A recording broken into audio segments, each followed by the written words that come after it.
Ibariza igihugu ururimi rwacu n'umuco bikomeze bituranga.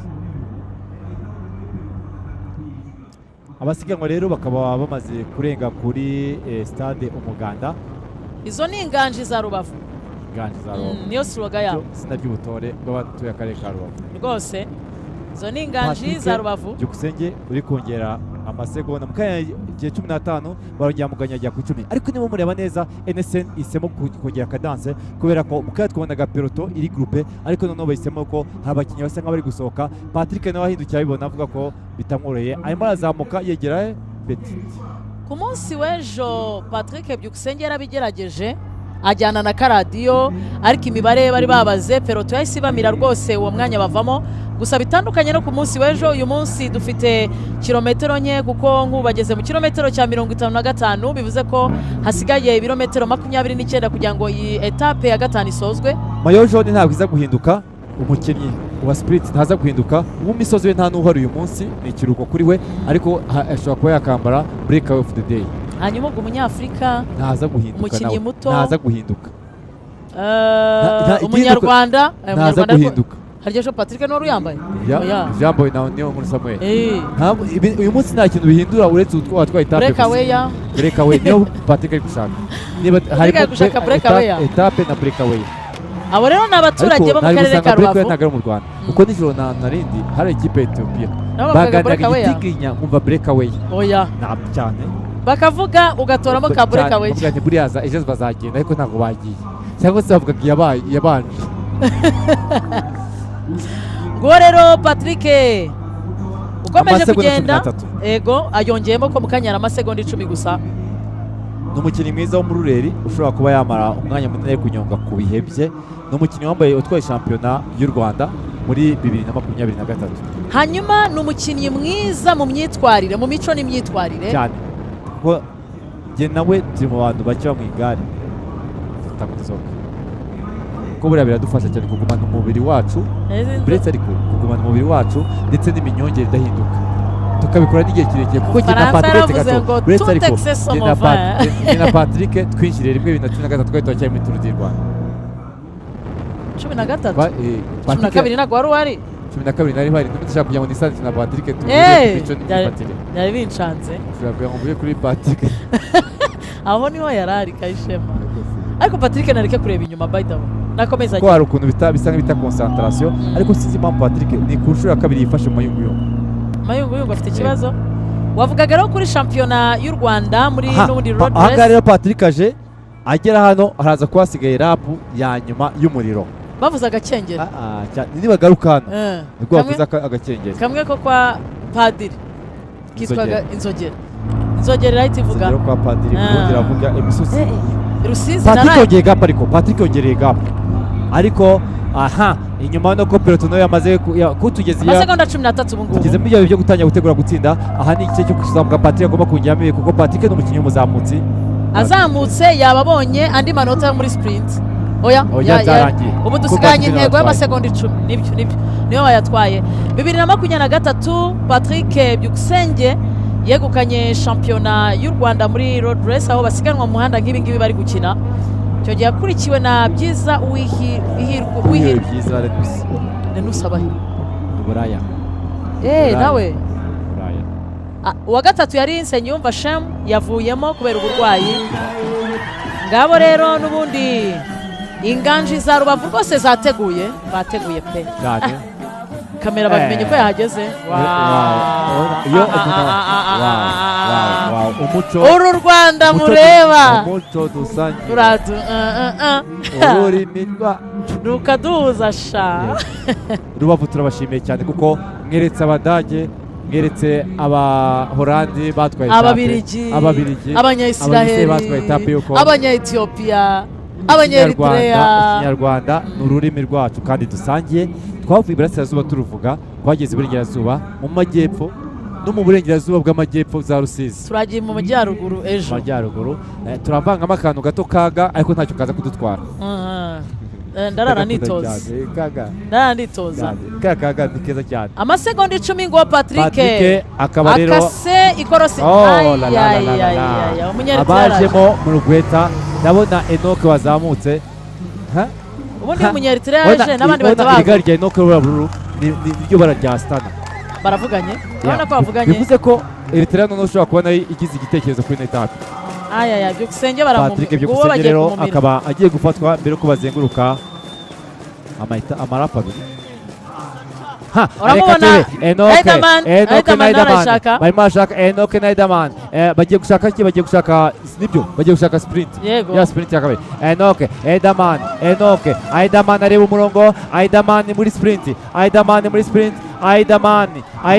na Enoke Riderman Enoke moto va mu nzira twirebere sprint ariko Riderman aterekamo ntabwo ari kumwemerera ntabwo yakwemera Enoke ko ajya gutwara yaramukubitiye muri photo finish ntabwo byari gusubira Enoke ntabwo ari tayari ahita akora ataka umusore muri pikinike adategereje ko baruhuka rap nguko mubibona rero dusigaranye rap ebyiri kugira ngo etape ya gatanu mu karere ka Rubavu isozwe dushimire cyane abategura Tour du Rwanda uburyo batekereje ko iyi etape igomba gutangira ku isaha saa 9 cyane bise binyereka ko hari n'igihe tuzakina mu ijoro nayibonye tuzanakina mu ijoro birashoboka u Rwanda ruracanye u Rwanda rurimo umutekano dukeneye prologue kuri stade Amahoro mu ijoro noneho ziriya screen zitwereka ngo uyu nguyu niwe wicaye ku ntebe niwe king mu kanya bagahita bamumara ya Kigali mu ijoro cyane ariko wamenya amakuru ya social right ko nari ngutegereje nicaye ahangaha nkaguheba hari document nari gusinya sinyatire wakoresheje wino wakoresheje igikumwe nateraga igikumwe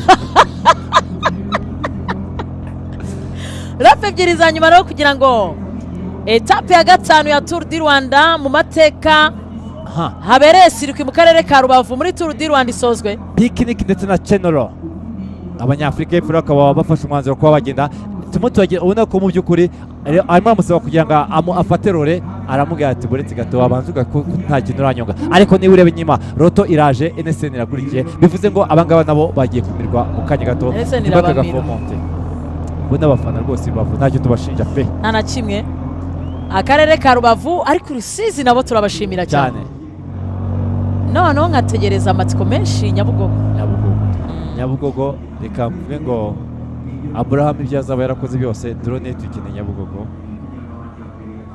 Abraham afatiye imbere tuba dutegereje ya Lucky azaba yageze Kigali ejo yarambwiye ariko nazaba yageze Kigali ahubwo zizaba zicicika ni nk'impanuka indi zamuka ndashaka ko kwamutwa ariko n'indi yo kwamutwa mbere ntabwo tugomba kwibura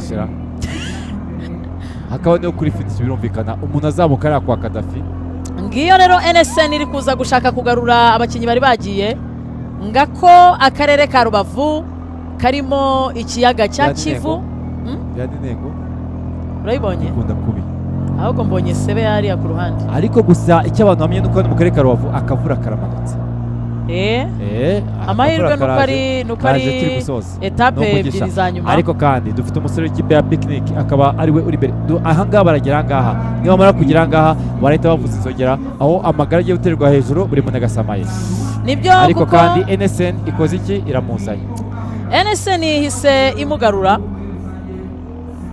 kimwe mu bindi bintu abantu batemberera mu karere ka Rubavu bakunda gusura amashuza kuko amashuza ese kugiye kugenda utagiye nawe umwanya warabuze reka nzamuka njye mu ibirunga nibyo wishakira amashuza nayo ari hariya hafi yo ku kiyaga cya Kivu ntabwo rero ugeze acika intege uyu musore wa picnic nubwo mu by'ukuri turi kumureba ariko aracyagerageza kurwana ndetse ahaguruka uyu musore ko ameze nkantuze nka Zeman niwe Jagen Crop Zeman harya Jagen ku rutonde rusange ari ku mwanya wa kangahe arasigwa iminota ingahe gusa Jagen mu kanya baramukuru ari hafi kuko afite iminota 5 Zeman ni uwa gatanu arasigwa iminota 4 n'amasegonda 7 4 n'amasegonda 7 baniwe muri uyu nguyu ni Milopol wa timu Aman uyu ni Meister ni Mehali Goitom yego kare bari muri presentation barimo baseka hit uburyo akora nyine ukuntu avuga amazina yabo yagiye kuvuga umuntu uragahita amukoraho gutya mbe abatega amatwi cyane nk'aba Espanyol harimo na Espagne turimo za Mexique Zeman aracyagerageza Peloton ntabwo irabasha kumugarura ariko ubona ko ntabwo ari kugerageza kugenda ahubwo aritegereje. Picnic yagerageje, Quick Step yagerageje, Team Rwanda yagerageje. Undi wagenda nde? Picnic, Quick Step abagiye kare abagiye bajya mu turega basigara Team Rwanda birakomeye pe. Picnic ariko umuhungu amasegonda ngaya amasegonda 10 arimo. Ikirometero cya 63 gusa icyo twababwira kiza kuba mukanya inzogera nivuga muraza kubona icyo bita amagara aterewe hejuru umuntu asamaye. Ku ishuri inzogera yavugaga buri muntu yabyukaga kubita ikiringiti hakurya. Ko barimo dushimira abaga badutegereje ku miryango. Animatrice we. Ese namwe yabaga ari animateri? Uravuga ku ishuri kuri class. Uravuga inzogera primaire niryo akurusha izindi. Abana bo baracyakubitwa. Ntabwo ari byiza. Umugano. Buriya inkoni ivuna igufwa. Ivuna ingeso. Ni yica ingeso. Ivuna igufa ni yica ingeso. Si byose?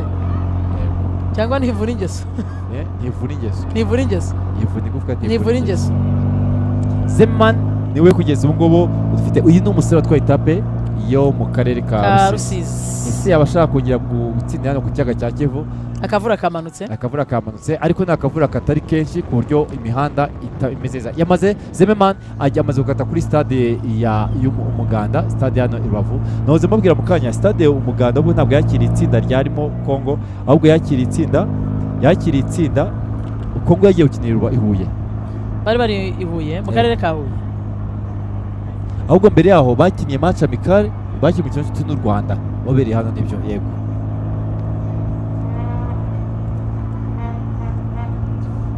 Nibyo rero uwo n'ubundi ni Jagen wagiye.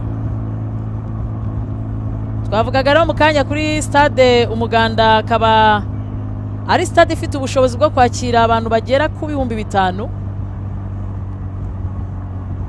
Akaba ari kimwe mu bibuga byemewe mu rwego rw'igihugu ikinirwaho shampiyona y'umupira w'amaguru.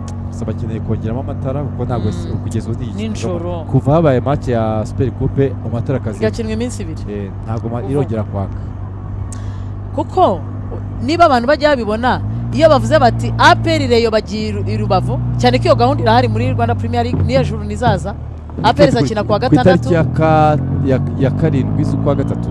Yego ubwo ni weekend itaha sibyo ra ni hagati mu cyumweru. Oya 7 ni kuwa gatandatu. Erega umunsi w'abagore tariki 8 ndabuzaza bari ku cyumweru. Mba naho bari bayo bategura utuntu tumwe n'utundi. Uriya munsi no ngabagabo ngo iminsi yose ni yanyu. Ariko abana umunsi w'abagabo w'abapapa. Kuko abagabo batari abapapa. Ngiyo Rubavu y'umugoroba. Mugoroba akazuba kari kure. Abakazuba kwa kageze nk'irusizi. Sunset. Akazuba kageze Rusizi kageze kwa Nyarubavu. Bavuga izuba rirarenze tarararashuma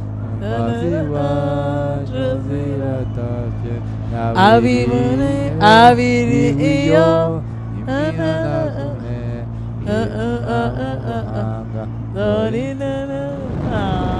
kuko rero uko niko biba bimeze iyo i Rubavu izuba riri kurenga. Niyo ndirimbo bari kuririmba ako karirimbo. Ndaza gushaka lyrics zako. Yagiye rero Jagen n'ubundi wafashe umwanzuro wo kugenda agasiga abagenzi be. Yabagiye kwiyongeza etape ya muri mukino wa mbere kwa etape ya 2 muri Tour. Yiyongeza. Yego. Ariko uri umuntu waryohewe yabaze nk'akagatoki nyine. Gatoki kamenyereye gukoma umusore kasinze cross.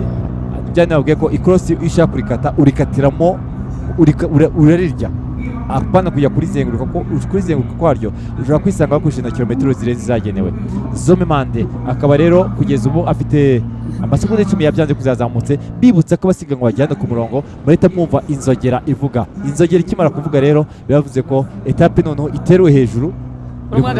Yongeye umuvuduko aho cyane ndetse navuga ngo n'umuhanga mwiza. Reba uburyo kaseri ya cross itandukanye n'irya mbere. Iriya cross akaseri ya mukanya ararikasa ariko kugira ngo adakora zigzag ahita agaruka nuko arikasa agaruka ajya n'ubundi hahandi yarari bitandukanye nuko yakata akaguma muri ruhande rwo hirya. Ubona ko iminota yamaze kuyongera bivuze ko rero peloto ikigiye gukora igiye kumuhiga nk'igisambo.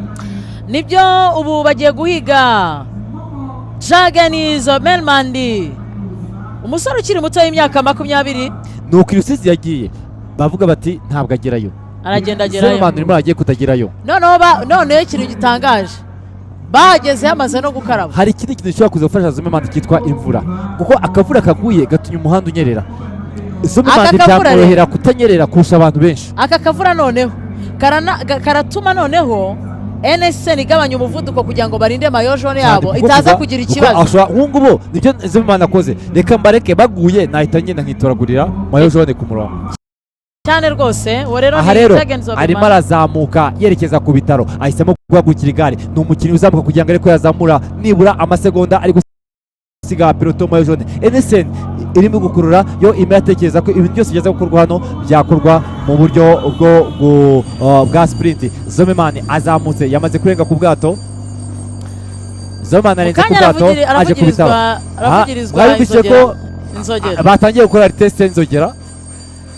Ngiyo rero peloto ndayumva neza cyane. Iyo ni peloto. Batwereka inzogera, baduha inzogera kugira ngo babone inzogera hanze n'ibintu byose bibera. Luis Fernando ukinira Localiza niwe uri inyuma. Ese Zimmerman aracana ku murongo yo gusiga abamukurikiye amasegonda ngahe? Kamenshi zaga chronometre ko kwanga byakomeye. Nguwo rero umukinnyi w'ikipe ya Picnic Zimmerman Jagen. Zimmerman ugiye kuzenguruka agahita ajya kuzenguruka ku nshuro ya nyuma. Noneho biraza kumufasha iki mu gihe abandi bari kurwana no kuzamuka agasozi ka nyuma, agiye guhita ajya mu gitambikana. None reka turebe rero ngabo banywa ku mazi ya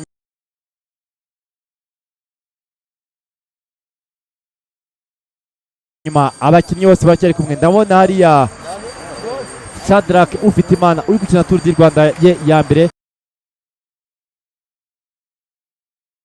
ari nakuri hano twakira mu NSN ibintu byose bifite mu biganza byayo. Ese NSN muri rap ya nyuma iraza gushiririza ku buryo uyu muhungu baza